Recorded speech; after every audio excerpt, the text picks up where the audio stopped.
This was the heart of the Gupta Empire, a city that was itself a work of art.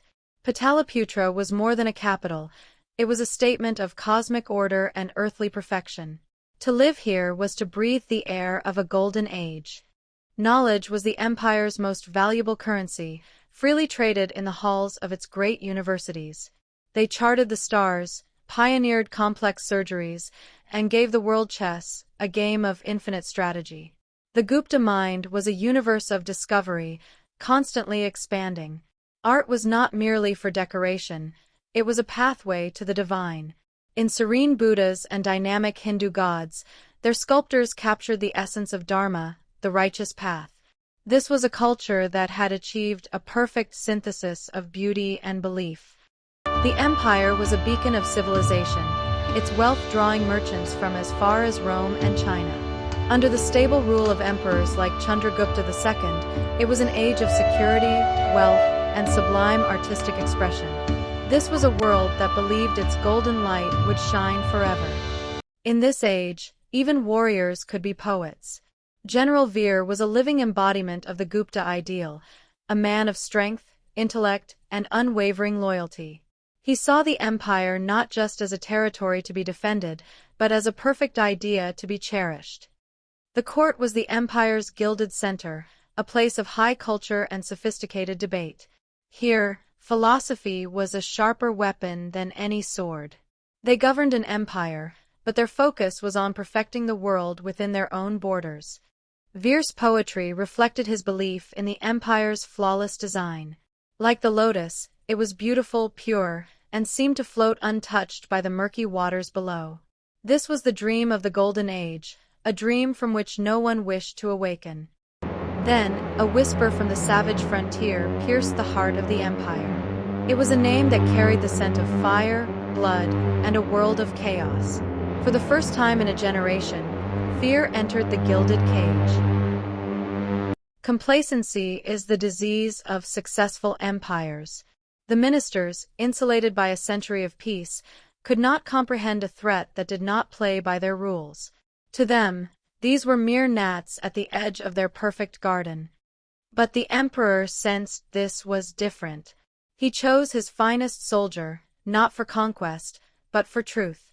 Veer's mission was to travel to the edge of their world and stare into the face of this new shadow. As he traveled west, Veer felt as if he were traveling backward in time. The order and symmetry of the heartland dissolved into the raw, untamed chaos of the frontier.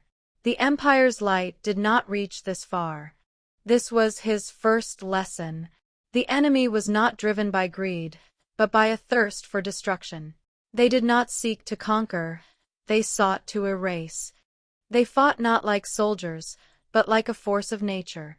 The Hunas moved like a storm, their chaos overwhelming the Gupta's ordered tactics. Veer's textbook strategies were useless against their primal fury.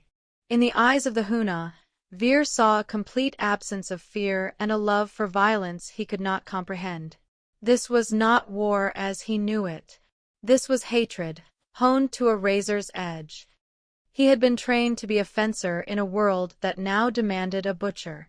The graceful art of his swordsmanship felt like a child's game in the face of their savagery. He survived not because of his skill, but because of sheer luck. The sounds of the capital, poetry and music, seemed a faint dream.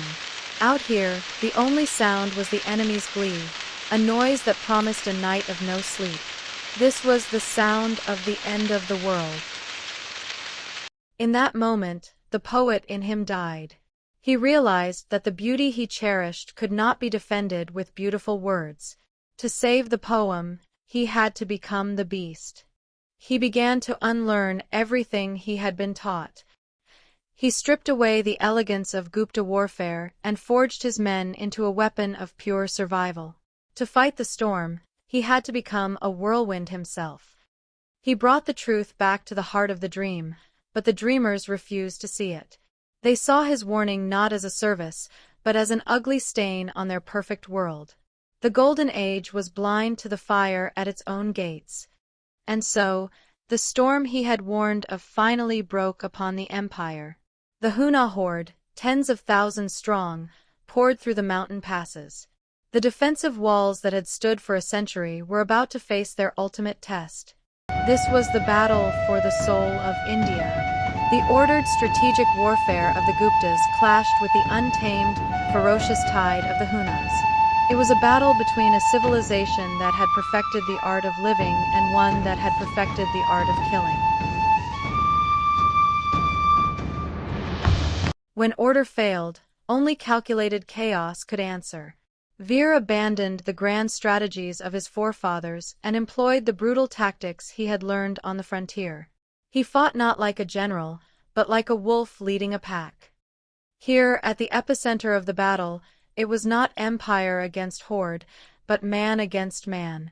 The poet-general faced the barbarian king. This single fight would determine the fate of millions. They had won the battle, but perhaps lost the war for their golden age. The Hunas retreated, but they left behind a wound that would never fully heal. The victory felt as bitter and as cold as the iron of their swords. The empire had survived, but its spirit was broken. The cost of victory was the very prosperity that had defined their age. The gilded cage had been saved, but its gold was now tarnished with blood and debt. The warrior had finally found his true voice as a poet. He wrote not of untouchable beauty, but of the fierce, unyielding strength of survival. He understood that a culture's true worth is not in its perfection, but in its ability to endure imperfection. The Huna threat was the beginning of the end. The immense effort to repel them exhausted the empire, leaving it vulnerable. The Golden Age did not end in a single fiery cataclysm, but faded slowly, like a long, beautiful sunset. Empires turned to dust, and gold turns to rust. But the ideas of duty, of resilience, of beauty found in survival become the soil for future generations. The true legacy of the Golden Age was not the gold itself, but the unbreakable spirit of the people who endured after it was gone.